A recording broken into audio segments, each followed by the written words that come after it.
Hello बच्चों, मैं हूँ आपकी हिंदी मैम। हिंदी सीखने और सिखाने की प्रक्रिया में आज मैं लेकर आई हूँ कक्षा 6 की पाठ्य पुस्तक मल्हार की बरसर से पाठ 10, जिसका शीर्षक है परीक्षा। आप लोग बचपन से लेकर आज तक न जाने कितनी ही परीक्षा दे चुके होंगे, पर परीक्षा सिर्फ वो नहीं होता जो परीक्षा भवन या एग्जामिनेशन हॉल में तय समय में कागज पर लिख कर दिए जाते हैं। परीक्षा वे भी होते हैं जो आपने साइकिल चलाते वक्त गिरते पड़ते दिए होंगे, खेलने के समय दिए होंगे, या किसी काम को मम्मी पापा या घर के किसी अन्य सदस्य के कहने पर खुशी खुशी संपन्न किए होंगे। अर्थात हम लोग जीवन भर अनेक प्रकार के परीक्षाओं से गुजरते हैं और उनमें पास या फेल या फिर संतोषजनक परिणाम पाते हैं। इस कहानी के लेखक हैं मुंशी प्रेमचंद, जिन्हें कथा सम्राट कहा जाता है। इनकी कहानी पढ़ने के बाद हम कुछ समय तक कहानी के बारे में चिंतन जरूर करते हैं, क्योंकि इनकी कहानी में पात्र और वातावरण दोनों ही जीवंत होता है। आइए हम लोग कहानी पढ़ते हैं। जब रियासत देवगढ़ के दीवान सरदार सुजान सिंह बूढ़े हुए तो परमात्मा की याद आई। जाकर महाराज से विनय की कि दीन बंधु, दास ने श्रीमान की सेवा 40 साल तक की। अब मेरी अवस्था भी ढल गई, राजकाज संभालने की शक्ति नहीं रही। कहीं भूल चूक हो जाए तो बुढ़ापे में दाग लगे, सारी जिंदगी की नेकनामी मिट्टी में मिल जाए। आजादी से पहले देसी राज्य को रियासत कहा जाता था। जिस प्रकार किसी राज्य के मुख्यमंत्री होते हैं, उसी प्रकार उस समय रियासत की देखभाल करने के लिए दीवान होते थे। बूढ़ा होने पर अक्सर लोग पूजा पाठ करना ज्यादा पसंद करते हैं, उनकी ताकत में कमी आने लगती है। देवगढ़ रियासत के दीवान सरदार सुजान सिंह भी बूढ़े हो गए थे। उन्होंने राजा के पास जाकर विनम्रता से विनती की कि मैंने 40 साल से इस रियासत को संभाला है, अब मेरी शक्ति क्षीण हो गई है। यदि मुझसे भूल से भी कोई गलती हो गई तो मेरा नाम तो खराब होगा ही, साथ ही जिंदगी भर जो मैंने अच्छे काम किए हैं लोग उसकी भी आलोचना करने लगेंगे। राजा साहब अपने अनुभवशील नीति कुशल दीवान का बड़ा आदर करते थे। बहुत समझाया, लेकिन जब दीवान साहब ने न माना तो हार कर उनकी प्रार्थना स्वीकार कर ली, पर शर्त यह लगा दी कि रियासत के लिए नया दीवान आप ही को खोजना पड़ेगा। इस चित्र में देख रहे हो, राजा साहब और दीवान बातें कर रहे हैं। राजा साहब अपने इतने बुद्धिमान और अनुभवी तथा कुशलता से निर्णय लेने वाले दीवान को छोड़ना नहीं चाहते थे, पर सुजान सिंह के आग्रह पर वे मान गए और बोले कि नया दीवान आप ही को ढूंढना पड़ेगा। दूसरे दिन देश के प्रसिद्ध पत्रों में यह विज्ञापन निकला कि देवगढ़ के लिए एक सुयोग्य दीवान की जरूरत है। जो सज्जन अपने को इस पद के योग्य समझे वे वर्तमान सरकार सुजान सिंह की सेवा में उपस्थित हों। यह जरूरी नहीं कि वे ग्रेजुएट हों, मगर हृष्ट पुष्ट यानी कि स्वस्थ होना आवश्यक है। मंदाग्नि अर्थात जिसका पाचन शक्ति कमजोर हो या जो कमजोर हो, वैसे मरीज को यहाँ आने का कष्ट उठाने की कोई जरूरत नहीं। 1 महीने तक उम्मीदवारों के रहन सहन आचार विचार की देखभाल की जाएगी। विद्या का कम परंतु कर्तव्य का अधिक विचार किया जाएगा। जो महाशय इस परीक्षा में पूरे उतरेंगे वे इस उच्च पद पर सुशोभित होंगे। नए दीवान के पद के लिए एक विज्ञापन निकाला गया, जिसमें यह लिखा गया कि दीवान का चयन शिक्षा या डिग्री के आधार पर नहीं बल्कि आचरण या व्यवहार के आधार पर होगा। 1 महीना रहने के बाद जो व्यक्ति इस परीक्षा में सफल होगा वही दीवान पद के योग्य होगा। इस विज्ञापन ने सारे मुल्क में तहलका मचा दिया। ऐसा ऊंचा पद और किसी प्रकार का कैद नहीं यानी बंधन नहीं, केवल नसीब का खेल है। सैकड़ों आदमी अपना अपना भाग्य परखने के लिए चल खड़े हुए। देवगढ़ में नए नए और रंग बिरंगे मनुष्य दिखाई देने लगे। प्रत्येक रेलगाड़ी से उम्मीदवारों का एक मेला सा उतरता। कोई पंजाब से आता था, कोई मद्रास से, कोई नए फैशन का प्रेमी, कोई पुरानी सादगी पर मिटा हुआ। रंगीन एमामे यानी पगड़ी, चोगे अर्थात ढीला ढाला कुर्ता और नाना प्रकार के अंग रखे अलग तरह का कुर्ता और कंटोप यानी कान ढकने वाली टोपी आदि पहनकर देवघर में अपनी सज धज दिखाने लगे। लेकिन सबसे विशेष संख्या ग्रेजुएटों की थी, क्योंकि सनद की कैद न होने पर भी सनद से पर्दा तो ढका रहता है। सनद अर्थात डिग्री। विज्ञापन निकलने के बाद पूरे देश में खलबली मच गई। इतना ऊंचा पद और डिग्री का भी बंधन नहीं। अलग अलग जगहों से लोग विभिन्न प्रकार के रंग बिरंगे पोशाक पहनकर तैयार होकर देवघर पहुंच गए। डिग्री की आवश्यकता नहीं थी। फिर भी जो ग्रेजुएट थे अपना सर्टिफिकेट लेकर आए, क्योंकि उनको लगता था कि भले ही विज्ञापन में इसकी चर्चा नहीं की गई है, पर डिग्री होने से प्रभाव तो पड़ता ही है। सरदार सुजान सिंह ने इन महानुभावों के आदर सत्कार का बड़ा अच्छा प्रबंध कर दिया था। हर मनुष्य अपने जीवन को अपनी बुद्धि के अनुसार अच्छे रूप में दिखाने की कोशिश करता था। मिस्टर 9 बजे दिन तक सोया करते थे।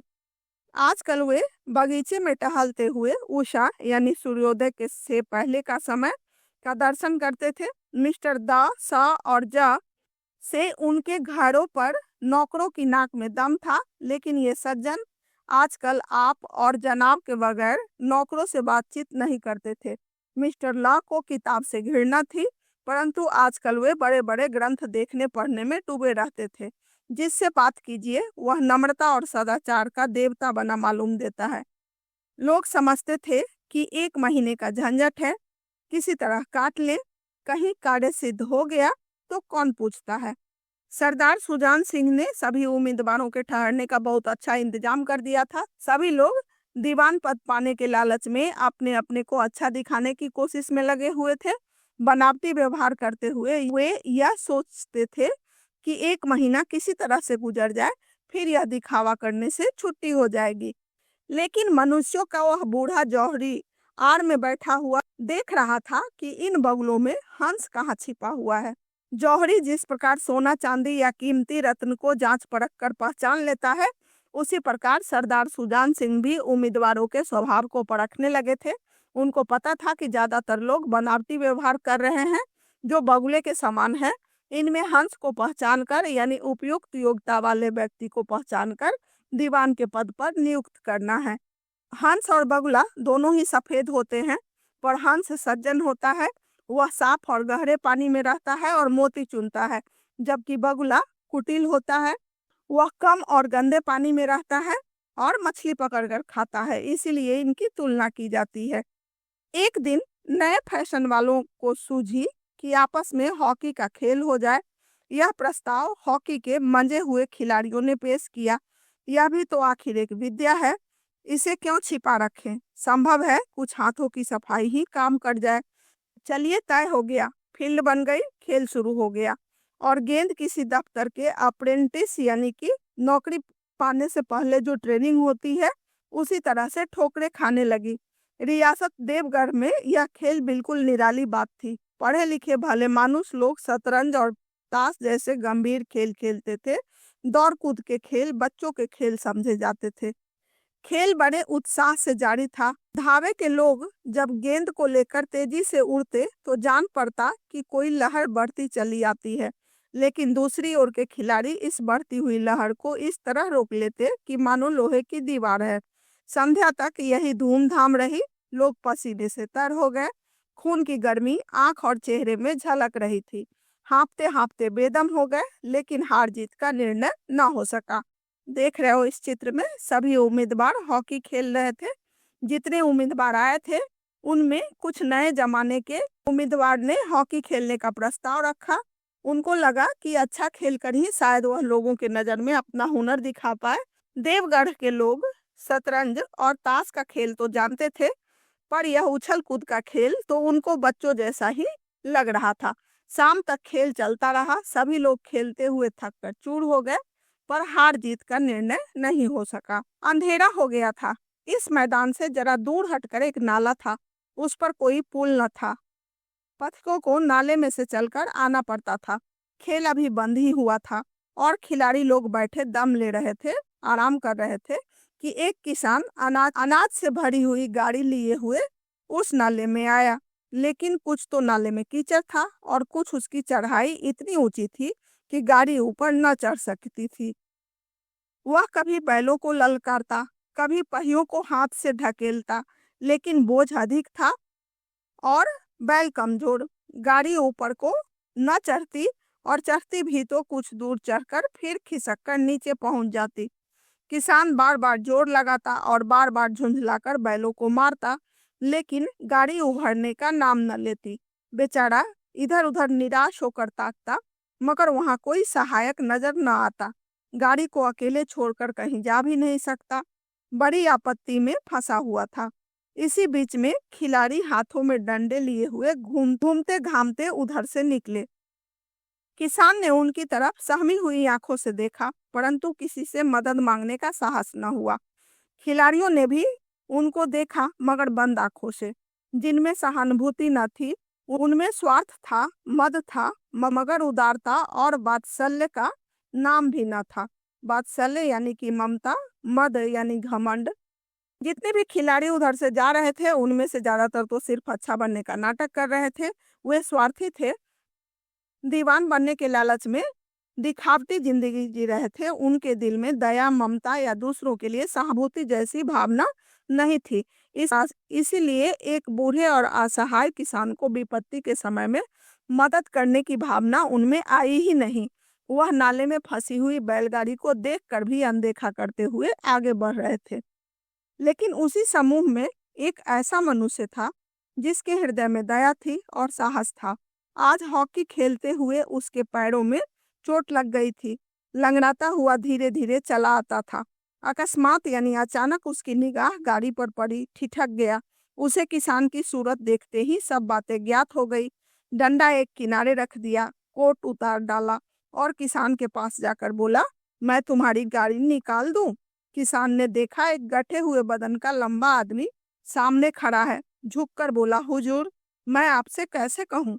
युवक ने कहा, मालूम होता है तुम यहाँ बड़ी देर से फंसे हो। अच्छा, तुम गाड़ी पर जाकर बैलों को साधो यानी संभालो, मैं पहियों को ढकेलता हूँ, अभी गाड़ी ऊपर चढ़ जाती है। किसान गाड़ी पर जा बैठा। युवक ने पहिए को जोर लगाकर उकसाया।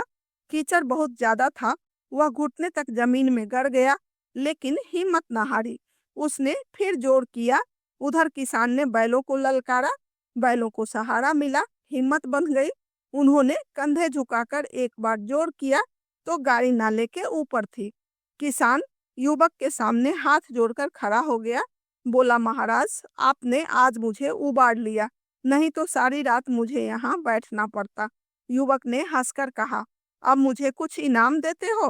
किसान ने गंभीर भाव से कहा, नारायण चाहेंगे तो दीवानी आपको ही मिलेगी, यानी भगवान चाहेंगे तो आप ही अगले दीवान होंगे। युवक ने किसान की तरफ गौर से देखा। उसके मन में एक संदेह हुआ, क्या यह सुजान सिंह तो नहीं है? आवाज मिलती है, चेहरा मोहरा भी वही। किसान ने भी उसकी ओर तीव्र दृष्टि से देखा। शायद उसके दिल के संदेह को भांप गया। मुस्कुराकर बोला, गहरे पानी में बैठने से ही मोती मिलता है। सुजान सिंह समझ गए कि इसने मुझे पहचान लिया है, इसीलिए उन्होंने कहा कि गहरे पानी में बैठने से ही मोती मिलता है। अर्थात किसी कीमती चीज को पाने के लिए मेहनत तो करना ही पड़ता है, कठिनाइयों का सामना करके ही सफलता मिलती है। यहाँ इस चित्र में देखो, सुजान सिंह किसान बने हुए हैं और बैलगाड़ी पर अनाज की बोरियां लदी हुई है। निदान महीना पूरा हुआ, चुनाव का दिन आ पहुंचा। उम्मीदवार लोग प्रातः काल ही से अपनी किस्मतों का फैसला सुनने के लिए उत्सुक थे। दिन काटना पहाड़ हो गया। प्रत्येक के चेहरे पर आशा और निराशा के रंग आते थे। नहीं मालूम आज किसके नसीब जागेंगे, न जाने किस पर लक्ष्मी की कृपा दृष्टि होगी। संध्या समय राजा साहब का दरबार सजाया गया। शहर के रईस और धनाढ़ लोग यानी अमीर लोग, राज्य के कर्मचारी और दरबारी तथा दीवानी के उम्मीदवारों का समूह, सब रंग बिरंगी सज धज बनाए दरबार में आ बिराजे। उम्मीदवारों के कलेजे धक धक कर रहे थे। जब सरदार सुजान सिंह ने खड़े होकर कहा, मेरे दीवानी के उम्मीदवार महाशयों, मैंने आप लोगों को जो कष्ट दिया है उसके लिए मुझे क्षमा कीजिए। इस पद के लिए ऐसे पुरुष की आवश्यकता थी जिसके हृदय में दया हो और साथ साथ आत्मबल। हृदय वह जो उदार हो, आत्मबल वह जो आपत्ति का वीरता के साथ सामना करे। और इस रियासत के सौभाग्य से हमें ऐसा पुरुष मिल गया है।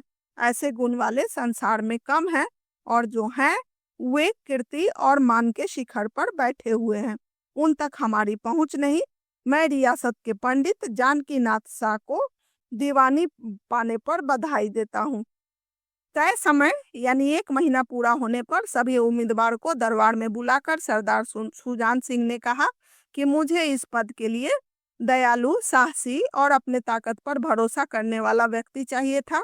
ऐसा वीर पुरुष बहुत कम मिलते हैं और कुछ लोग इस संसार में हैं भी, तो वे बहुत ही प्रतिष्ठित हैं, उन तक हमारा पहुंच नहीं है। मैं पंडित जानकीनाथ को दीवानी पद के लिए बधाई देता हूँ। जानकीनाथ वही व्यक्ति है जिसने बैलगाड़ी को फंसा हुआ देखकर खुद चोटिल होकर भी बड़ी हिम्मत से नाले से गाड़ी निकालने में मदद की थी। रियासत के कर्मचारियों और रईसों ने जानकीनाथ की तरफ देखा। उम्मीदवार दल की आंखें उधर उठी, मगर उन आंखों में सत्कार था, इन आंखों में ईर्ष्या। अब चूंकि पंडित जानकीनाथ दीवान पद के लिए नियुक्त हो चुके थे और वे एक अच्छे इंसान साबित हो चुके थे, इसीलिए देवघर के लोगों और वहां आए हुए मेहमान ने जानकीनाथ को इज्जत प्रतिष्ठा की नजर से देखा। पर जितने भी उम्मीदवार 1 महीना से इस पद पाने की लालच में आडंबरपूर्ण व्यवहार कर रहे थे, वे सब ईर्ष्या और जलन के भाव से जानकी दास को देख रहे थे। सरदार साहब ने फिर फरमाया, आप लोगों को यह स्वीकार करने में कोई आपत्ति न होगी कि जो पुरुष स्वयं जख्मी होकर भी एक गरीब किसान की भरी हुई गाड़ी को दलदल से निकालकर नाले के ऊपर चढ़ा दे, उसके हृदय में साहस, आत्मबल और उदारता का वास है। ऐसा आदमी गरीबों को कभी न सताएगा। उसका संकल्प दृढ़ है। जो उसके चित्त यानी मन को स्थिर रखेगा, वह चाहे धोखा खा जाए परंतु दया और धर्म से कभी ना हटेगा। तो बच्चों, इस कहानी से हमें यह शिक्षा मिलती है कि बाहरी दिखावा करने से कोई फायदा नहीं होता, बल्कि व्यक्ति का असली व्यवहार और स्वभाव ही उसको योग्य बनाता है। मानवता का धर्म निभाने वाला ही सच्चा नेतृत्व कर सकता है। सिर्फ किताब पढ़कर ही परीक्षा नहीं दिया जाता, बल्कि मानवता का गुण साबित करके ही असली परीक्षा में पास होता है। आपने इस पाठ को समझ लिया है, तो हम लोग आगे बढ़ते हैं पाठ से, मेरी समझ से। आइए अब हम कहानी परीक्षा के बारे में कुछ चर्चा कर लेते हैं। क आपकी समझ से नीचे दिए गए प्रश्नों का सटीक उत्तर कौन सा है, उसके सामने तारा बनाइए। महाराज ने दीवान को ही उसका उत्तराधिकारी चुनने का कार्य उनके किस गुण के कारण सौंपा? इसका उत्तर होगा नीति कुशलता के कारण। दूसरा है, दीवान साहब द्वारा नौकरी छोड़ने के निश्चय का क्या कारण था? इसका उचित उत्तर होगा राजकाज संभालने योग्य शक्ति न रहना। खा अब अपने मित्रों के साथ चर्चा कीजिए कि आपने ये उत्तर ही क्यों चुने। तो आपने पाठ को समझ लिया है, उसी के आधार पर आप चर्चा कर सकते हो। शीर्षक, आपने जो कहानी पढ़ी है इसका नाम प्रेमचंद ने परीक्षा रखा है। अपने समूह में चर्चा करके लिखिए कि उन्होंने इस कहानी का यह नाम क्यों दिया होगा। अपने उत्तर का कारण भी लिखिए। तो आप लिख सकते हो कि इस पाठ का नाम परीक्षा एक उपयुक्त शीर्षक है। दीवान के पद पर एक योग्य व्यक्ति की जरूरत थी। सिर्फ डिग्री के आधार पर चुनाव करने से गलती हो सकती थी, पर जांचने परखने के लिए तो चरित्र की व्यवहारिक परीक्षा ली गई, वह एक सफल परिणाम था। ख यदि आपको इस कहानी को कोई अन्य नाम देना हो तो क्या नाम देंगे? आपने यह नाम क्यों सोचा, यह भी बताइए। तो आप अपनी मर्जी से कोई भी शीर्षक चुन सकते हो। ऐसे उदारता का महत्व, दीवान का चुनाव, ये भी शीर्षक हो सकते हैं। और आपने क्यों चुना, इसके लिए आप पाठ को समझ लिए हो तो अपनी भाषा में उत्तर लिखोगे। पंक्तियों पर चर्चा, कहानी में से चुनकर यहाँ कुछ पंक्तियां दी गई हैं, इन्हें ध्यान से पढ़िए और इन पर विचार कीजिए। आपको इनका क्या अर्थ समझ में आया? अपने विचार अपने समूह में साझा कीजिए और अपनी लेखन पुस्तिका में लिखिए। इस पद के लिए ऐसे पुरुष की आवश्यकता थी जिसके हृदय में दया हो और साथ साथ आत्मबल। हृदय वह जो उदार हो, आत्मबल वह जो आपत्ति का वीरता के साथ सामना करे। ऐसे गुण वाले संसार में कम हैं और जो हैं वे कीर्ति और मान के शिखर पर बैठे हुए हैं। इसका अर्थ हुआ कि दीवान सुजान सिंह को एक ऐसे व्यक्ति की तलाश थी जो दयालु, ताकतवर और साहसी होने के साथ ही खुद पर भरोसा रखता हो। ऐसे व्यक्ति संसार में प्रसिद्ध होते हैं। इनकी संख्या बहुत कम होती है। सोच विचार के लिए कहानी को एक बार फिर से पढ़िए, निम्नलिखित के बारे में पता लगाइए और लिखिए। नौकरी की चाह में आए लोगों ने नौकरी पाने के लिए कौन कौन से प्रयत्न किए? इसका उत्तर होगा, नौकरी पाने की चाह में आए हुए लोगों में कुछ तो देरी से सोकर उठने वाले थे, वह भी सवेरे सवेरे उठ जाते थे। नौकर चाकर पर हुक्म चलाने वाले, यहाँ नौकरों को आप और जनाब से संबोधित कर रहे थे। नहीं पढ़ने लिखने वाला भी किताबों से जानकारी प्राप्त कर रहा था। सभी उम्मीदवार विनम्र और सदाचारी बनने का ढोंग कर रहे थे, दिखावा कर रहे थे। खा उसे किसान की सूरत देखते ही सब बातें ज्ञात हो गई। खिलाड़ी को कौन कौन सी बातें पता चल गई? खिलाड़ी ने जब किसान और बैलगाड़ी की स्थिति देखी तो समझ गया कि गाड़ी गाड़ी नाले में फंस चुकी है और किसान निकाल नहीं पा रहा है, इसीलिए परेशान है। ग मगर उन आंखों में सत्कार था, इन आंखों में ईर्ष्या। किनकी आंखों में सत्कार था और किनकी आंखों में ईर्ष्या थी? क्यों? जानकी नाथ की उदारता और आत्मबल की कहानी सुनकर सुजान सिंह और अन्य दरबारी की आंखों में उसके प्रति सत्कार की भावना थी, परंतु दीवानी पद की चाह लिए उम्मीदवारों की आंखों में ईर्ष्या की भावना थी। खोजबीन कहानी में से वे वाक्य खोज कर लिखिए जिनसे पता चलता है कि क शायद युवक बूढ़े किसान की असलियत पहचान गया था। ख नौकरी के लिए आए लोग किसी तरह बस नौकरी पा लेना चाहते थे। तो पहला का उत्तर होगा, युवक ने किसान की तरफ गौर से देखा। उसके मन में एक संदेह हुआ, क्या यह सुजान सिंह तो नहीं है? आवाज मिलती है, चेहरा मोहरा भी वही। खा का उत्तर होगा, जिससे बात कीजिए वह नम्रता और सदाचार का देवता बना मालूम देता है। लोग समझते थे कि 1 महीने का झंझट है, किसी तरह काट ले, कहीं कार्य सिद्ध हो गया तो कौन पूछता है। कहानी की रचना, लोग पसीने से तर हो गए, खून की गर्मी आंख और चेहरे से झलक रही थी। इन वाक्यों को पढ़कर आंखों के सामने थकान से चूर खिलाड़ियों का चित्र दिखाई देने लगता है। यह चित्रात्मक भाषा है। ध्यान देंगे तो इस पाठ में ऐसी और भी अनेक विशेष बातें आपको दिखाई देंगी। कहानी को एक बार ध्यान से पढ़िए, आपको इस कहानी में और कौन कौन सी विशेष बातें दिखाई दे रही हैं, अपने समूह में मिलकर उनकी सूची बनाइए। जब किसी पंक्ति को पढ़कर आंखों के आगे वह चित्र उभरने लगता है तो उसे चित्रात्मक भाषा कहते हैं। जैसे देवगढ़ में नए नए और रंग बिरंगे मनुष्य दिखाई देने लगे, ऐसे ही कई चित्रात्मक वाक्य इस कहानी में आए हैं, उन्हें ढूंढकर लिखना है। समस्या और समाधान, इस कहानी में कुछ समस्याएं हैं और उसके समाधान भी है। कहानी को एक बार फिर से पढ़कर बताइए कि क महाराज के सामने क्या समस्या थी, उन्होंने इसका क्या समाधान खोजा। इसका उत्तर होगा, महाराज के सामने समस्या यह थी कि रियासत के बुद्धिमान और नीति कुशल दीवान अपने पद को छोड़ना चाहते थे। इस समस्या के समाधान के लिए उन्होंने दीवान को ही अगला दीवान नियुक्त करने की जिम्मेदारी सौंप दी। खा दीवान के सामने क्या समस्या थी, उन्होंने इसका क्या समाधान खोजा। इसका उत्तर होगा, दीवान के सामने में यह समस्या थी कि उन्हें एक योग्य और कुशल नेतृत्व वाले व्यक्ति का चुनाव करना था। इस समस्या के समाधान के लिए उन्होंने एक असहाय किसान का वेश बनाकर योग्य व्यक्ति की परीक्षा लिए और दीवान पद पर नियुक्त कर दिए। ग नौकरी के लिए आए लोगों के सामने क्या समस्या थी, उन्होंने इसका क्या समाधान खोजा। नौकरी के लिए आए लोगों के सामने यह समस्या थी कि वे एक कुशल उम्मीदवार कैसे बने। इसके समाधान के लिए वे तरह तरह के बनावटी व्यवहार करते जा रहे थे। मन के भाव, स्वार्थ था, मद था, मगर उदारता और वात्सल्य का नाम भी न था। इस वाक्य में कुछ शब्दों के नीचे रेखा खींची हुई है। ये सभी नाम हैं, लेकिन दिखाई देने वाली वस्तुओं, व्यक्तियों या जगहों के नाम नहीं है। ये सभी शब्द मन के भावों के नाम है। आप कहानी में से ऐसे ही अन्य नामों को खोजकर नीचे दिए गए रिक्त स्थानों में लिखिए।